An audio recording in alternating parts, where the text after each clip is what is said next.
Hello people, welcome to TP classes. आज 29 जुलाई है। Start करते हैं प्री मिक्स, जिसमें हम प्रिलिम रिलेटेड क्वेश्चंस को डिस्कस करते हैं। तो आज हम बात करेंगे साइंस एंड टेक के क्वेश्चंस के बारे में।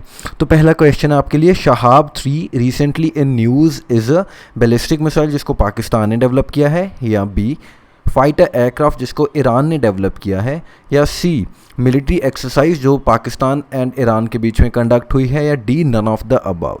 सो you can pause and the correct answer is D none of the above. तो शहाब 3 क्या है? ये एक मीडियम रेंज बैलिस्टिक मिसाइल है जिसको ईरान ने डेवलप किया है। तो please keep a tap on this thing, क्योंकि Iran is very frequently in news these days. Okay जी, second question, which of the following statements correctly describe the condition of semi cryogenic engine technology. तो पहला आपके लिए जो option है कि इसमें जो फ्यूल है उसको नॉर्मल टेम्परेचर पर रखा जाता है एंड जो ऑक्सीडाइज़र है उसको एक्सट्रीमली कोल्ड टेम्परेचर पर रखा जाता है। दूसरा है कि ऑक्सीडाइज़र को नॉर्मल टेम्परेचर पर एंड फ्यूल को एक्सट्रीमली कोल्ड टेम्परेचर पर रखा जाता है। जो सी ऑप्शन है, it is fuel is at normal temperature but जो ऑक्सीडाइज़र है वो हम एटमॉस्फेरिक एयर से ले रहे हैं। एंड डी है fuel and oxidiser both are moderately cold, यानी ना रूम टेम्परेचर पर ना extremely cold, somewhere in the middle. So you can pause and the correct answer is a, fuel normal temperature पर एंड जो oxidiser है उसको extremely cold temperature पर रखा जाता है।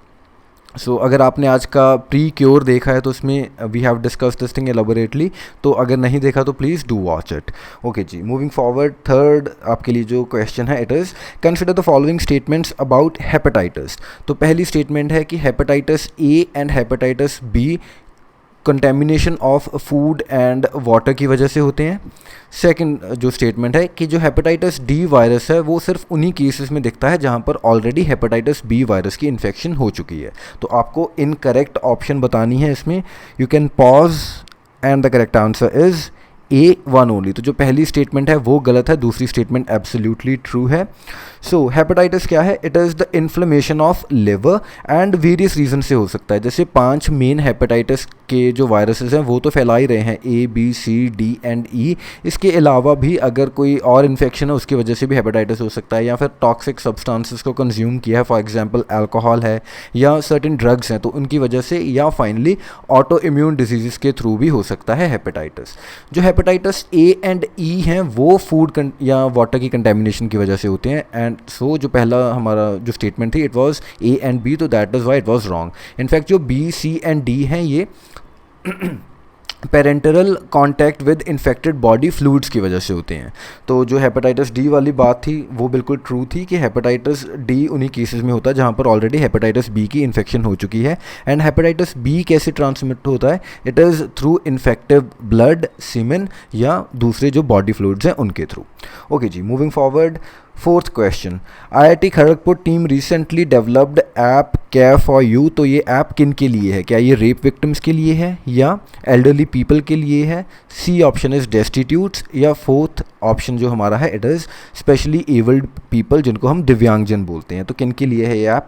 You can pause and the correct answer is B, elderly people.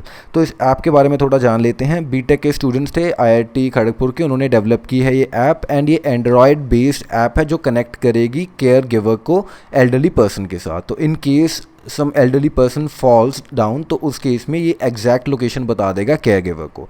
Moreover इसमें दूसरे कई फीचर्स हैं, for example day to day activities जैसे कॉल करना किसी को या मैसेज सेंड करना या कैब बुक करनी, तो वो सब इस ऐप के थ्रू किया जा सकता है।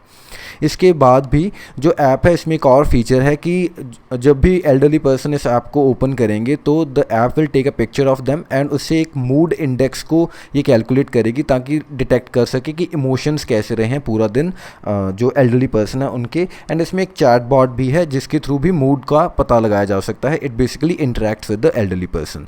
And except for that chatbot, जो पूरी मशीन लर्निंग मॉडल्स हैं इस ऐप के, वो मोबाइल पर ही चलते हैं। तो उसके लिए हमें कोई क्लाउड सर्विस की ज़रूरत नहीं। इसका फ़ायदा क्या है कि जब इंटरनेट कनेक्शन नहीं भी है तब भी जो पूरे फीचर्स हैं, फॉर एग्जांपल फॉल डिटेक्शन है या इमोशन डिटेक्शन है, वो काम करते रहेंगे।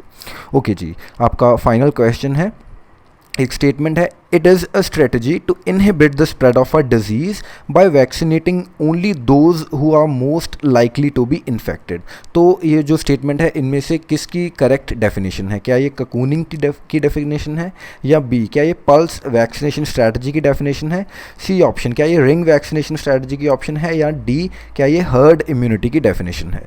सो you can pause and the correct answer is C, ring vaccination strategy. तो रिसेंटली हमने जैसे इबोला के बारे में we were studying in precure only, तो उसी से डिराइव्ड है ये रिंग वैक्सीनेशन स्ट्रैटेजी का, बेसिकली उसी के कॉन्टेक्स्ट में जिक्र हुआ, तो that is why we have made this question.